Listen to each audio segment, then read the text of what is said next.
ਸਤਿ ਸ਼੍ਰੀ ਅਕਾਲ। ਤੁਸੀਂ ਜੁੜੇ ਹੋਏ ਹੋ ਪੰਜਾਬੀ ਰੇਡੀਓ USA ਦੇ ਨਾਲ ਤੇ ਇਸ ਵੇਲੇ ਦੀ ਵੱਡੀ ਖਬਰ ਅਮਰੀਕਾ ਤੋਂ ਆ ਰਹੀ ਹੈ। ਅਮਰੀਕਾ ਦੇ ਵਿੱਚ ਇੱਕ ਭਾਰਤੀ ਮੂਲ ਦੇ ਡਾਕਟਰ ਨੂੰ ਗ੍ਰਿਫਤਾਰ ਕੀਤਾ ਗਿਆ ਤੇ ਇਸ ਭਾਰਤੀ ਮੂਲ ਦੇ ਡਾਕਟਰ ਦੀਆਂ ਕਰਤੂਤਾਂ ਜੋ ਤੁਹਾਨੂੰ ਦੱਸੀਆਂ ਤਾਂ ਤੁਹਾਡਾ ਜਿਹੜਾ ਸਿਰ ਆ ਉਹ ਸ਼ਰਮ ਦੇ ਨਾਲ ਝੁਕ ਜੂਗਾ, ਕਿਉਂਕਿ ਡਾਕਟਰ ਨੂੰ ਰੱਬ ਦਾ ਦੂਜਾ ਰੂਪ ਮੰਨਿਆ ਜਾਂਦਾ, ਕਿਉਂਕਿ ਡਾਕਟਰ ਜਾਨ ਬਚਾਉਂਦਾ ਕਿਸੇ ਦੀ, ਉਹ ਜ਼ਖਮੀਆਂ ਦਾ ਇਲਾਜ ਕਰਦਾ, ਉਹ ਮਾਨਸਿਕ ਤੌਰ ਤੇ ਜਿਹੜੇ ਬਿਮਾਰ ਲੋਕ ਹੁੰਦੇ ਨੇ ਉਹਨਾਂ ਨੂੰ ਹੈਂਡਲ ਕਰਦਾ। ਤੇ ਪਰ ਇਹ ਜਿਹੜਾ ਡਾਕਟਰ ਹੈ ਇਹਨੇ ਅਜਿਹੀਆਂ ਕਰਤੂਤਾਂ ਖਾਸ ਤੌਰ ਤੇ ਬੱਚਿਆਂ ਦੇ ਨਾਲ ਤੇ ਬੀਬੀਆਂ ਦੇ ਨਾਲ ਕੀਤੀਆਂ, ਜਿਨ੍ਹਾਂ ਕਰਕੇ ਡਾਕਟਰੀ ਪੇਸ਼ੇ ਨੂੰ ਨਾ ਸਿਰਫ ਇਹਨੇ ਬਦਨਾਮ ਕੀਤਾ ਬਲਕਿ ਡਾਕਟਰੀ ਵਰਗੇ ਇਸ ਪਵਿੱਤਰ ਪੇਸ਼ੇ ਨੂੰ ਦਾਗਦਾਰ ਕੀਤਾ। ਤੇ ਇਹੋ ਜਿਹੇ ਕੋਈ ਲੋਕਾਂ ਨੂੰ ਜਿਹੜੇ ਇਸ ਤਰ੍ਹਾਂ ਦੇ ਗਿਰੇ ਹੋਏ ਘਟੀਆ ਇਨਸਾਨ ਨੇ, ਇਹਨਾਂ ਨੂੰ ਕੋਈ ਹੱਕ ਨਹੀਂਗਾ ਕਿ ਇਹੋ ਜਿਹੇ ਪੇਸ਼ੇ ਦੇ ਵਿੱਚ ਰਹਿ ਕੇ ਆਪਣੀਆਂ ਸੇਵਾਵਾਂ ਨਿਭਾਉਣ।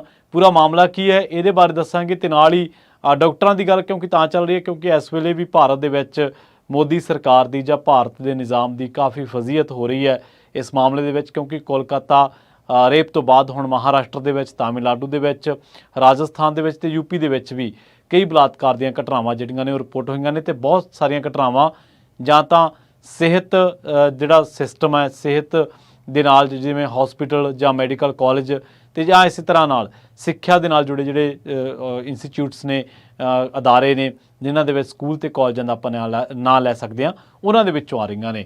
ਇਹ ਜਿਹੜਾ ਡਾਕਟਰ ਹੈ ਇਹ ਆਕਲੈਂਡ ਕਾਉਂਟੀ ਦਾ ਮਾਮਲਾ ਹੈ। ਪੂਰਾ ਆਕਲੈਂਡ ਕਾਉਂਟੀ ਦਾ ਸ਼ਹਿਰ ਹੈ ਰੋਚੈਸਟਰ ਹਿਲਸ, ਉੱਥੇ ਇਹ ਪ੍ਰੈਕਟਿਸ ਕਰਦਾ ਸੀ, ਉੱਥੇ ਇਲਾਜ ਕਰਦਾ ਸੀਗਾ।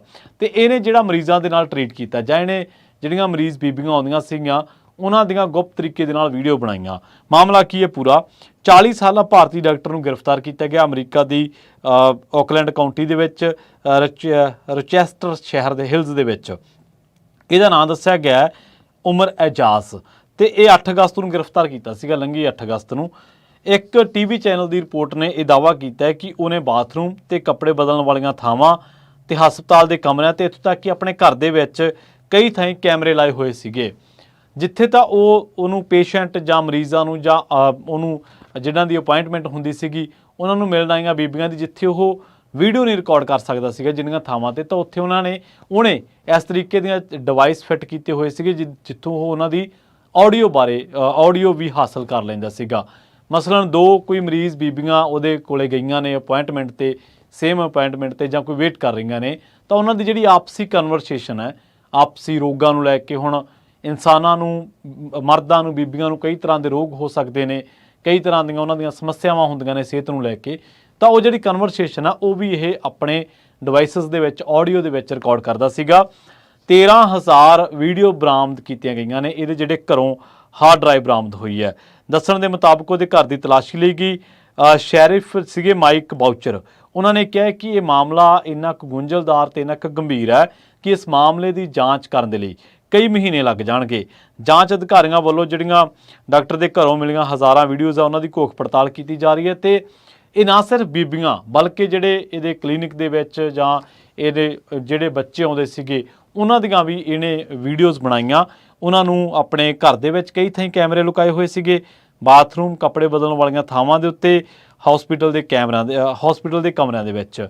ਤੇ ਇਸ ਤੋਂ ਪਤਾ ਇਹ ਵੀ ਲੱਗਦਾ ਕਿ ਇਹਨੇ 2 ਸਾਲ ਤੱਕ ਦੇ ਬੱਚਿਆਂ ਦੀਆਂ ਤਸਵੀਰਾਂ, 2 ਸਾਲ ਤੋਂ ਵੱਡੇ ਬੱਚਿਆਂ ਦੀਆਂ ਤਸਵੀਰਾਂ ਖਿੱਚੀਆਂ, ਵੀਡੀਓਜ਼ ਬਣਾਈਆਂ। ਉਸ ਤੋਂ ਬਾਅਦ ਕਹਿੰਦੇ ਪਤਾ ਲੱਗਣ ਤੋਂ ਬਾਅਦ ਐਜਾਜ਼ ਦੀ ਪਤਨੀ ਨੇ ਪੁਲਿਸ ਨੂੰ ਇਹ ਜਾਣਕਾਰੀ ਦਿੱਤੀ ਤੇ ਉਸ ਦਾ ਪਹਿਲਾਂ ਕੋਈ ਅਪਰਾਧਿਕ ਰਿਕਾਰਡ ਨਹੀਂ ਰਿਹਾ ਉਮਰ ਐਜਾਜ਼ ਦਾ। ਤੁਸੀਂ ਦੇਖੋ ਕਿ ਡਾਕਟਰ ਕੋਲੇ ਜਦੋਂ ਬੰਦਾ ਜਾਂਦਾ ਹੈ ਤੇ ਉਹ ਸੋਚਦਾ ਕਿ ਇਹ ਬੰਦਾ ਮੇਰੀ ਜਾਨ ਬਚਾਊਗਾ, ਇਹ ਬੰਦਾ ਮੇਰੇ ਸਰੀਰ ਦੇ ਕਿਸੇ ਵੀ ਹਿੱਸੇ ਦੇ ਵਿੱਚ ਜੋ ਬਿਮਾਰੀ ਹੈ ਉਹਦਾ ਇਲਾਜ ਕਰੂਗਾ, ਉਸ ਤੋਂ ਬਾਅਦ ਮੈਂ ਤੰਦਰੁਸਤ ਹੋਊਂਗਾ। ਤੇ ਉੱਥੇ ਜਾ ਕੇ ਬੰਦਾ ਕਿਸੇ ਵੀ ਚੀਜ਼ ਤੋਂ ਡਾਕਟਰ ਦੀ ਜੋ ਮੈਡੀਕਲ ਉਪਕਰਨਾਂ ਦੇ ਨਾਲ ਉਹਨੇ ਜੋ ਜਾਂਚ ਕਰਨੀ ਹੁੰਦੀ ਹੈ ਤਾਂ ਉਹ ਆਪਾਂ ਸਾਰੇ ਉਸ ਚੀਜ਼ ਨੂੰ ਐਕਸੈਪਟ ਕਰਦੇ ਹਾਂ, ਉਹਦੀ ਜਾਂਚ ਦੇ ਵਿੱਚ ਹਰ ਤਰ੍ਹਾਂ ਦੀ ਕੋਆਪਰੇਸ਼ਨ ਜਾਂ ਉਹਨੂੰ ਹਰ ਤਰ੍ਹਾਂ ਦਾ ਸਹਿਯੋਗ ਦਿੰਦੇ ਹਾਂ। ਪਰ ਕੀ ਕੋਈ ਬੰਦਾ ਇੰਨਾ ਗਿਰਿਆ ਹੋ ਸਕਦਾ ਹੈ ਕਿ ਇੱਕ ਬੰਦਾ ਉਹਦੇ ਕੋਲੇ ਇਲਾਜ ਕਰਵਾਉਣ ਦੇ ਲਈ ਆਵੇ ਤੇ ਉਹ ਉਹਦੀਆਂ ਵੀਡੀਓਜ਼ ਬਣਾ ਲਏ, ਜਾਂ ਉਹਦੇ ਉਸ ਹਾਲਤ ਦੇ ਵਿੱਚ ਜਦੋਂ ਉਹਦੇ ਕੱਪੜੇ ਠੀਕ ਨਹੀਂ ਹੈ ਜਾਂ ਉਹ ਕੱਪੜੇ ਚੇਂਜ ਕਰਨਾ ਚਾਹੁੰਦਾ ਜਾਂ ਕੱਪੜੇ ਚੇਂਜ ਕਰ ਰਿਹਾ, ਤਾਂ ਇਦੋਂ ਘਟੀਆ ਇਨਸਾਨ ਕੀ ਹੋਊਗਾ? ਇਦੋਂ ਘਟੀਆ ਆਪਣੇ ਪੇਸ਼ੇ ਤੋਂ ਦਾਗਦਾਰ ਕਰਨ ਵਾਲੀ ਕੋਈ ਮਿਸਾਲ ਮਿਲ ਸਕਦੀ ਹੈ?